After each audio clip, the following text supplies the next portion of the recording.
Olá, sejam todos bem-vindos a mais um instante de estudo aqui no grupo de estudos do Evangelho.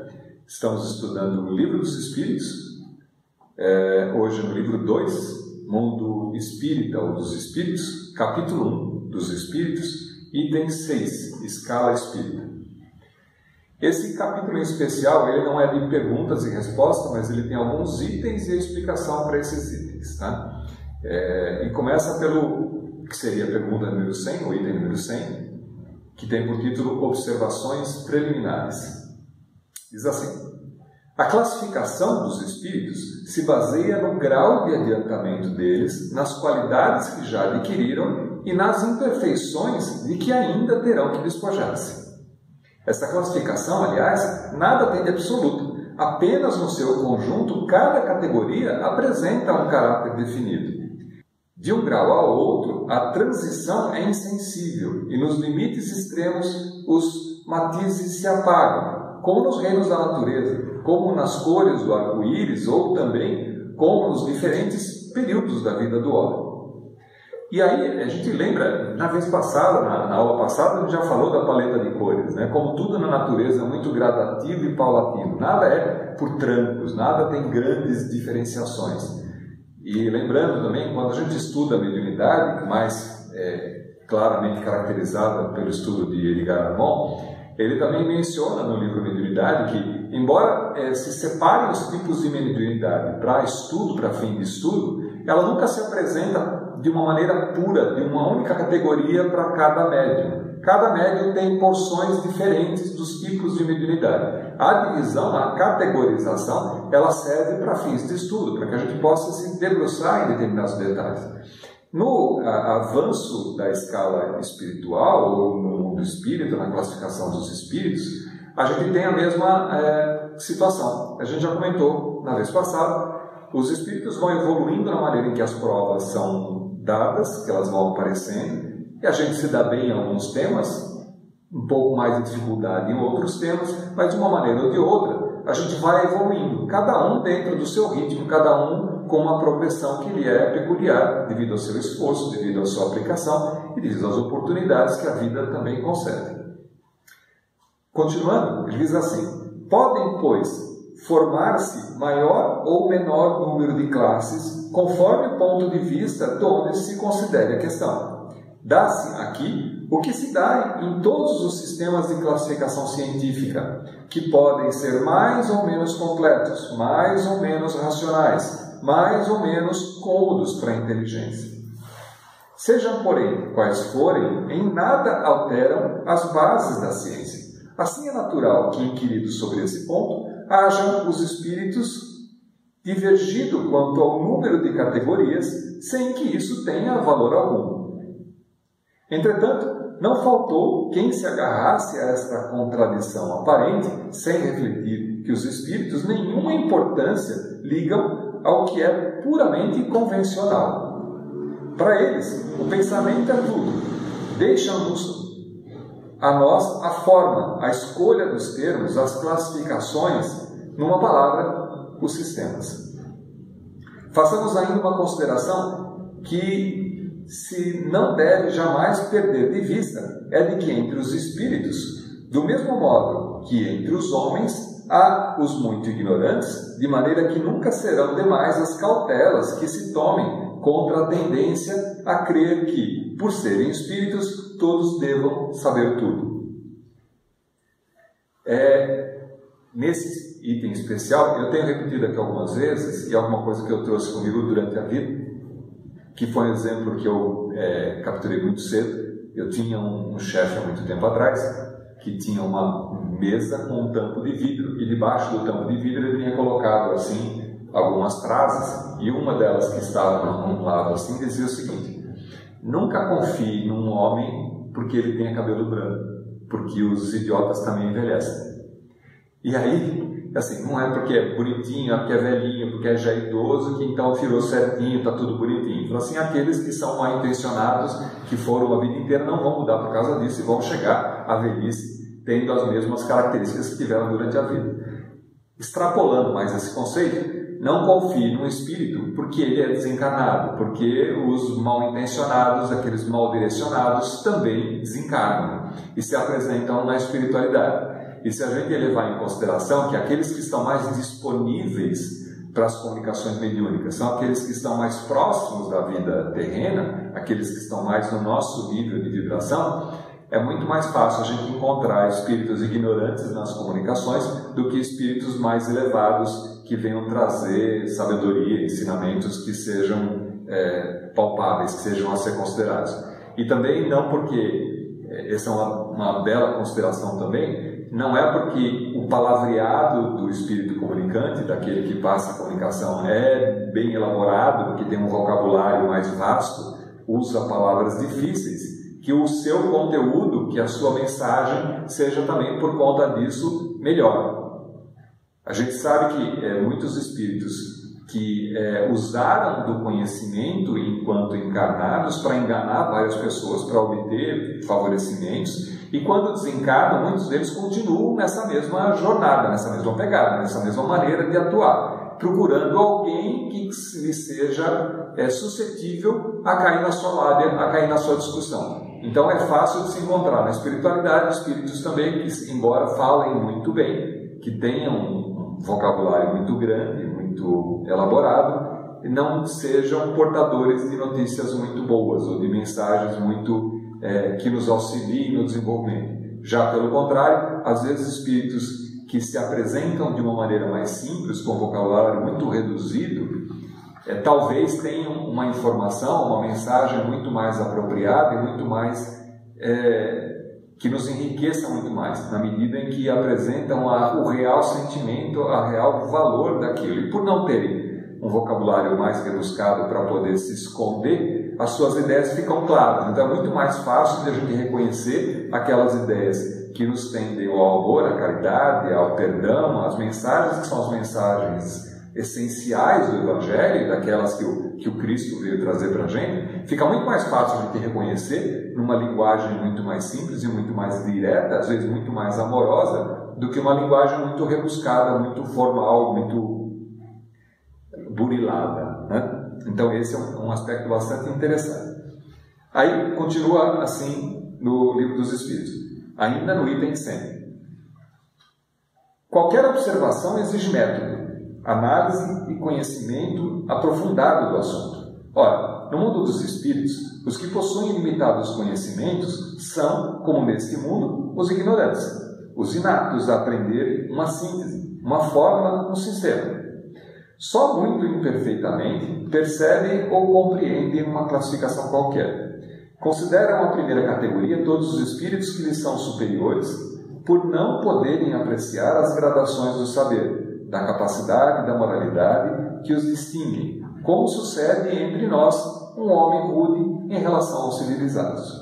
Mesmo os que sejam capazes de tal apreciação podem mostrar-se divergentes quanto às particularidades, conforme os pontos de vista em que se acha, sobretudo se se trata de uma divisão que nenhum cunho absoluto apresente. Linneu, Jussot e Tournefort tiveram cada um método sem que a botânica houvesse, em consequência, experimentado modificação alguma. E aí, para a gente entender um pouco melhor essa frase. De novo, às vezes, no pensamento mais elaborado, fica um pouco difícil de a gente extrair a essência do conhecimento que está sendo passado. Então, para a gente voltar e olhar de novo, fazer um entendimento melhor sobre esse próprio texto. Como eu disse nos parágrafos anteriores, pouco importa para os espíritos a categoria ou a categorização que a gente dê, que a gente mencione, que a gente utilize, que sistema que a gente utilize. A própria ciência mede de maneiras diferentes dependendo do lugar onde se acha, né? Nós aqui utilizamos um sistema internacional, um sistema de métrica, então a gente usa aqui metros, centímetros e milímetros. Se a gente vai para a Inglaterra, se usa polegadas, se usa maneiras diferentes, métricas diferentes, se usa milhas, né? Nos Estados Unidos para medida e não quilômetros, como a gente usa aqui. Então, dependendo do lugar que você está, pode mudar o sistema métrico, o sistema de medidas. Isso não quer dizer que um pé tenha tamanho diferente aqui ou tenha tamanho diferente lá. Só no sistema métrico que define. Mas se você for para lá, provavelmente vai ter que comprar um sapato de um número que não é o número que você usa aqui do nosso sistema métrico aqui, né? Então é diferente, mas ok, mas o pé continua sendo o mesmo. Essa é a referência que os espíritos tentam fazer. Pouco importa a classificação que você dê entre perfeitos, mais perfeitos, menos perfeitos, categoria A, categoria B ou categoria C. Cada sistema métrico tem uma maneira, cada sistema científico de medir e de classificar, toma por base uma referência e utiliza aquela referência. O que não quer dizer que um esteja certo, outro esteja errado.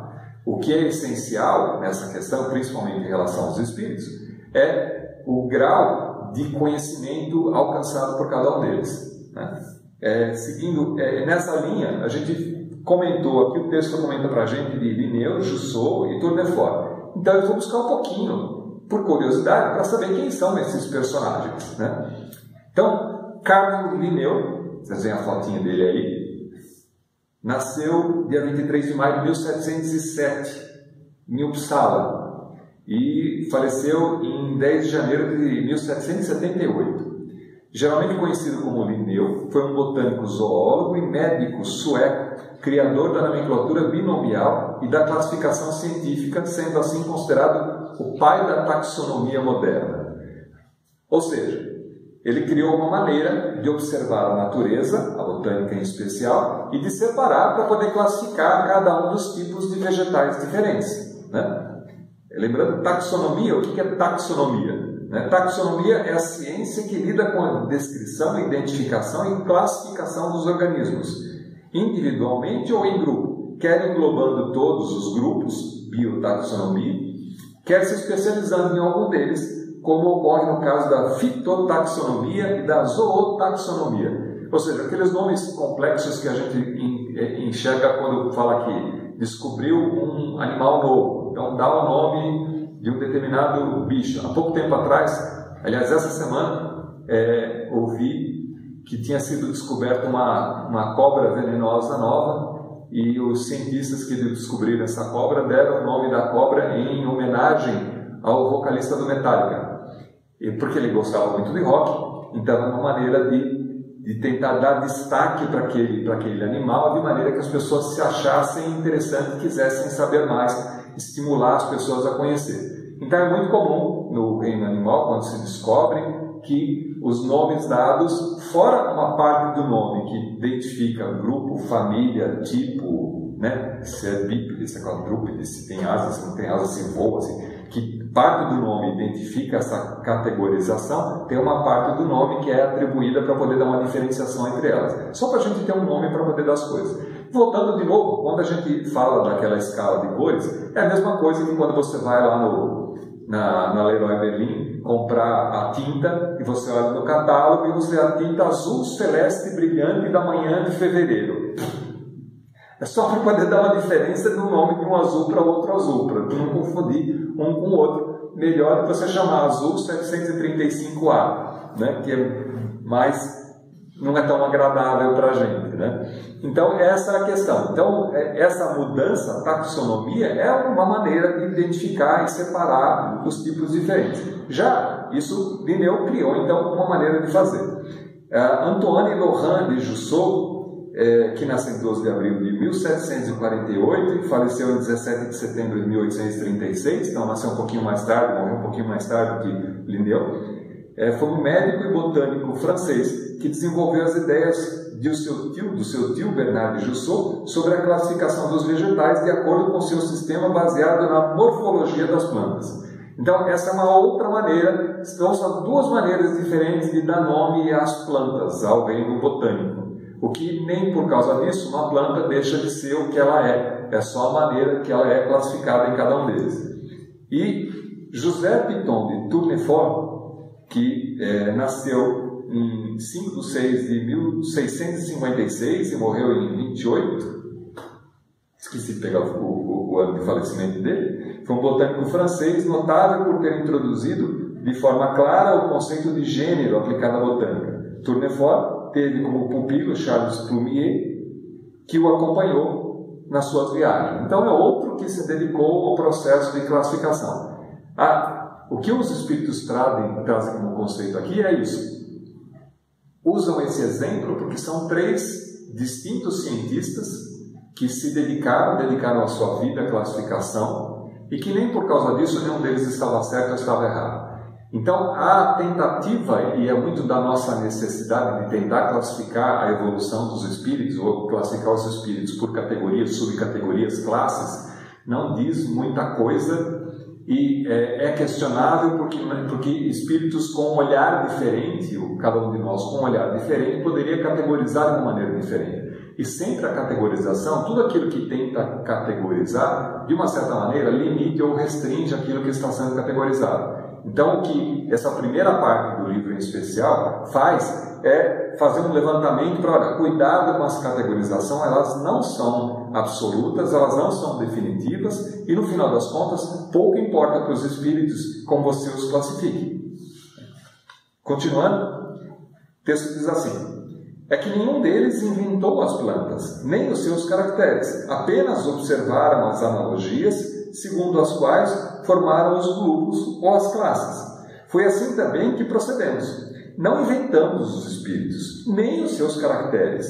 Vimos e observamos, julgamos-nos pelas suas palavras e atos, depois os classificamos pelas semelhanças, baseando-nos em dados que neles próprios nos forneceram. Os espíritos, em geral, admitem 3 categorias principais, ou 3 grandes divisões. Na última, fica a parte inferior da escala, os espíritos imperfeitos, caracterizados pela predominância da matéria sobre o espírito e pela propensão do mal. Então, vamos parar um pouquinho aqui. Espíritos imperfeitos. Se a gente simplesmente olha pelo nome da categoria, espíritos imperfeitos, e a gente leva pela lógica, todos os espíritos são imperfeitos. Porque perfeito só Deus. Então, nenhum deles atingiu a perfeição absoluta. Então, se não atingiram a perfeição absoluta, num determinado grau de olhar, são imperfeitos. Então, são todos imperfeitos. Porque se tivesse atingido a perfeição, teria se tornado Deus. Como não pode se tornar Deus? Porque Deus é o Criador e não a criatura não pode se confundir com o Criador. Então, todos os espíritos estão em um processo de aperfeiçoamento. São perfectíveis. Eles se tornam cada vez melhores, são mais ou menos perfeitos dependendo do olhar da referência que se faz. Por isso que assim, o nome já começa prejudicado dali. Mas tenta estabelecer um parâmetro para você poder considerar certas características. Ele ajuda na definição, quando ele diz então que são espíritos caracterizados pela predominância da matéria sobre o espírito e pela propensão para o mal. Os de segunda se caracterizam pela predominância do espírito sobre a matéria e pelo desejo do bem. São os bons espíritos. De novo, bom e mal depende de uma referência. Se a gente olhar, considerar alguém é bom ou é mal, depende de quem está fazendo o julgamento, da referência que se faz. Já que bom e mal não é uma característica, isso aqui é bom, isso aqui é mal. Depende. Para quem? Para quem está olhando? O julgamento, de novo, e o Evangelho usa a gente assim, não julgueis a fim de não ser julgados. Quer dizer, quando a gente tenta julgar e classificar, a gente de novo está colocando um peso, está colocando um fiel da balança que a gente está utilizando para fazer julgamento de bom e de mal. Então, o espírito bom ou espírito mal depende do olhar de quem está olhando. Alguém pode achar um espírito que seja muito materialista como sendo muito bom, na medida em que lhe ajuda a conseguir os seus benefícios. Se um ladrão ou alguém inclinado para o mal faz consórcio com uma entidade, com um espírito desencarnado, que tenha também esse tipo de inclinação e que o ajude a conseguir os seus benefícios, aquilo que ele deseja, esse espírito para esse vai ser bom, não vai ser mal. Quando a gente pensa nos povos mais simples, ou nos povoamentos, onde você tem, por exemplo, a gente escuta falar bastante, por exemplo, numa favela, onde existem traficantes que tomam conta da favela. Em geral, aqueles traficantes, para os moradores da favela, não são ruins, são bons.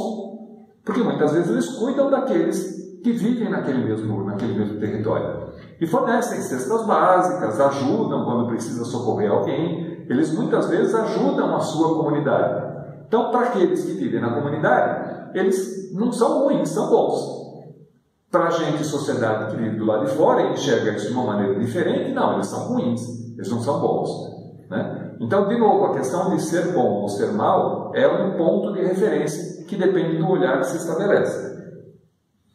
E aí, os espíritos de primeira ordem, né? Finalmente compreende os espíritos puros, os que atingiram o grau supremo da perfeição. Volta de novo a questão. Se atingiu o grau supremo da perfeição e se tornou perfeito, deixou de ser espírito para só ser o próprio Criador. E não se concebe que a criatura se confunda com o Criador. O Criador está sempre um passo adiante para a criatura e nunca seria um espírito perfeito. Ok, a gente pode dizer que é muito mais perfeito do que nós. Para o nosso olhar é muito mais perfeito, mas não que seja perfeito. Esse olhar é um pouco para mostrar como é complicado a gente tentar categorizar ou tentar classificar os espíritos segundo algum critério que a gente estabeleça, porque a nossa linguagem ainda é muito pequena, muito imperfeita e muito irregular para a gente tentar estabelecer características que estão fora da nossa dimensão de conhecimento. A gente tem muita dificuldade com isso, né? E aí, continua o texto. Essa divisão nos pareceu perfeitamente racional e com caracteres bem positivados. Só nos restava pôr um relevo, mediante as divisões, subdivisões, em um número suficiente, os principais matizes do conjunto. E aí, a decisão aqui, e é uma decisão nossa, minha em especial, de não investir mais tempo no olhar, no estudar das categorias e as subcategorias de cada espírito, já que elas, primeiro, são questionáveis, os próprios espíritos questionam essas questões. A gente não pode esquecer que os espíritos, na realidade, também foram seres mortais, foram assim, tiveram encarnados aqui, desencarnados, somos todos imortais, mas eles tiveram aqui, então eles estão desencarnados agora. Ok, por terem trabalhado nesse processo, se estabelece que eram seres muito mais avançados que nós, são irmãos muito mais velhos que nós e conhecedores muito melhor do que nós, então somos ainda iniciantes primários para poder fazer julgamento em cima desses ensinamentos, mas é necessário que a gente nos balize aqui em alguns critérios. Primeiro, por que a gente quer classificar os espíritos?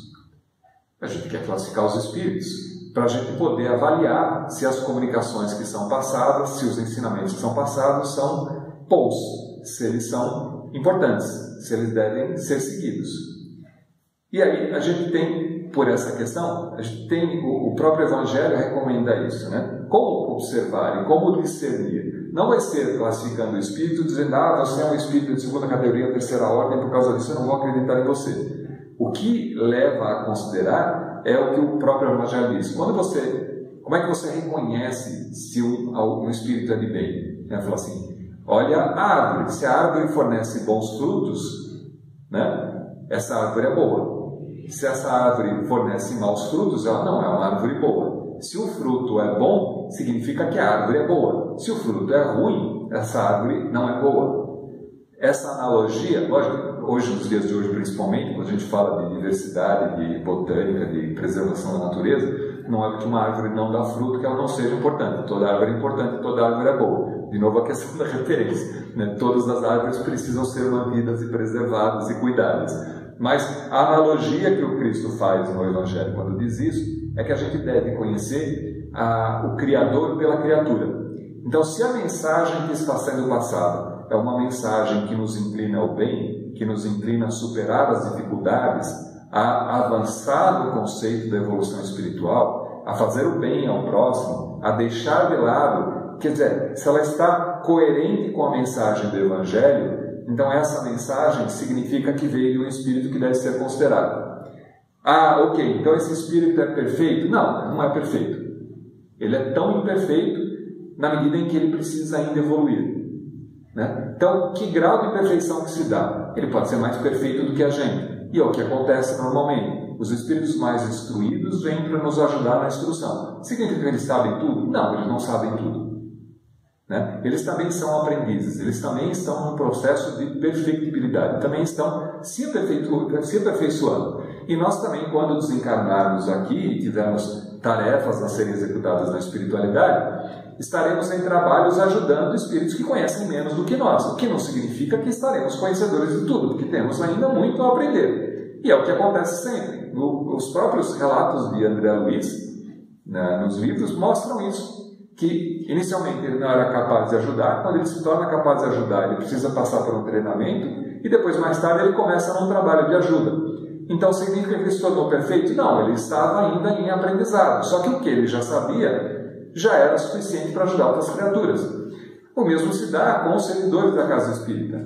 Aquele que está dando passe é um espírito mais avançado? Eu diria que normalmente não, ele é o primeiro alguém que tem um débito, tem uma missão a ser cumprida. Em primeiro lugar. Mas ele pelo menos já reconhece que é melhor dar do que receber. Ele começa num processo de dar, de entregar a alguém que precisa mais do que ele. Então aquele que trabalha nas câmaras de passe, aquele que trabalha nas casas espíritas, que dedica, ou não só nas casas espíritas, mas qualquer casa e qualquer processo que seja de atendimento ao próximo, de fraternidade, de amor ao próximo, que dedica suas horas para ajudar outras pessoas, já começa a reconhecer que é muito agradável, que é muito gostoso e faz muito bem ajudar as outras pessoas. Isso é muito bom, mas significa também que ele não é perfeito ainda. Ele tem muito a aprender ainda e talvez tenha algumas colocações das quais ele ainda pene para poder fazer.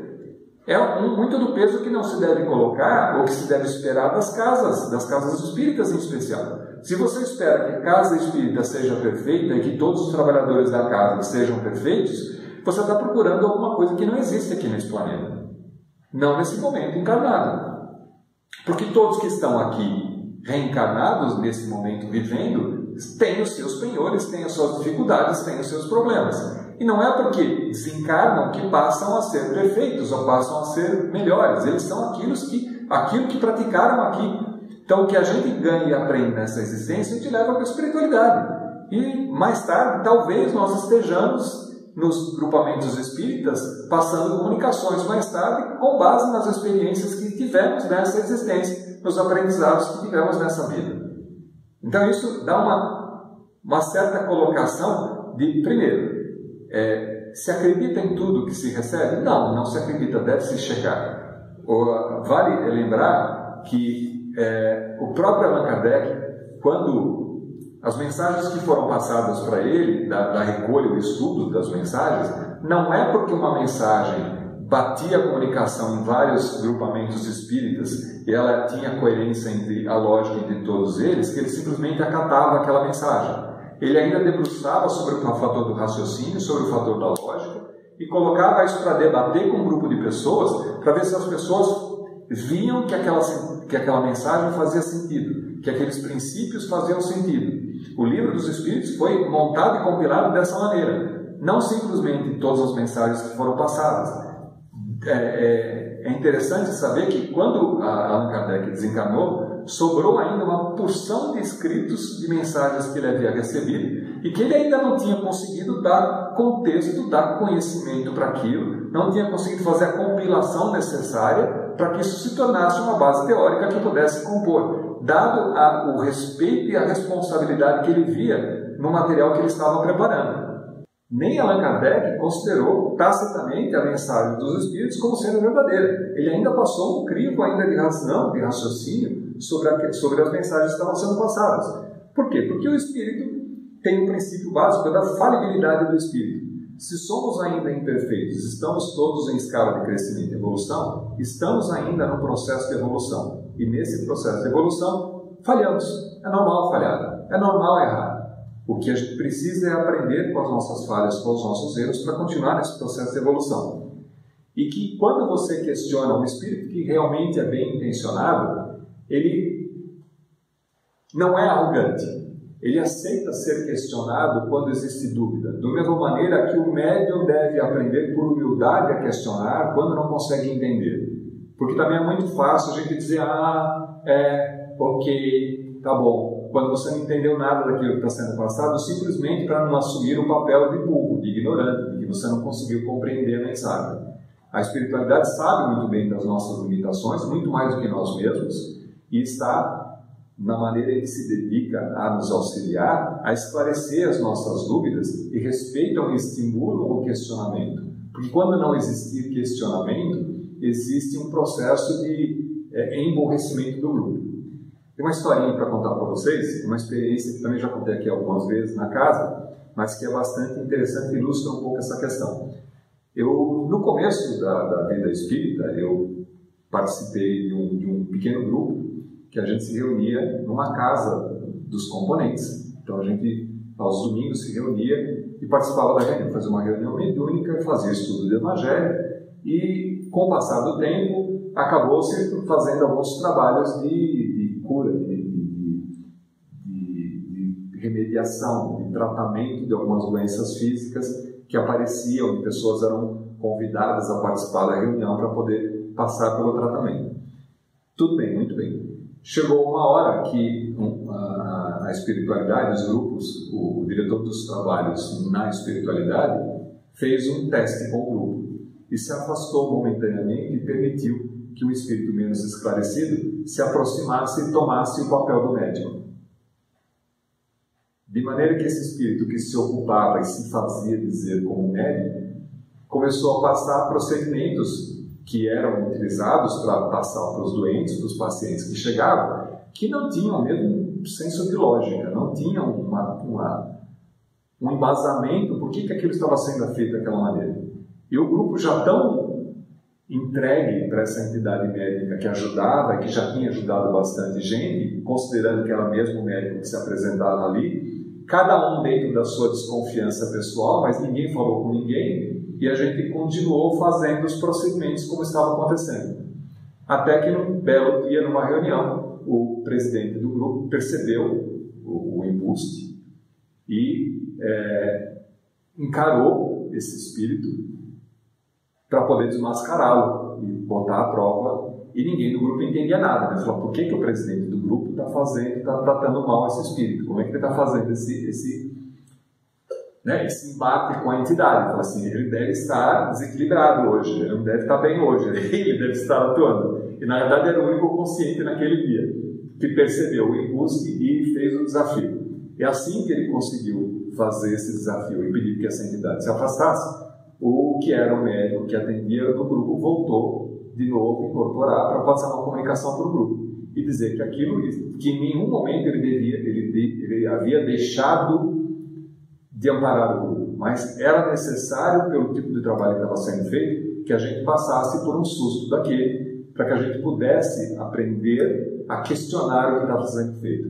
Que nunca se deve, num processo mediúnico, abandonar o crivo da razão para poder avaliar o que está sendo passado. Porque quando isso acontece, é muito fácil de a gente cair nesses processos onde existe alguém que não é tão sábio assim como se imagina que seja e que está mais se divertindo com o grupo nas mensagens que está passando e destruindo o trabalho que poderia ser muito proveitoso. Então foi uma lição bastante amarga, mas muito importante e que eu carrego comigo sempre que posso eu conto essa história, porque é do grau de importância que deve ter a mediunidade, da seriedade e também do nunca abandonar o crivo da razão, da consciência e do questionamento e da comunicação no próprio grupo. Quando existe alguma coisa que não está saindo direito ou que se é questionável, deve existir canais, métodos, possibilidade e abertura suficiente para receber essas críticas, para que elas sejam avaliadas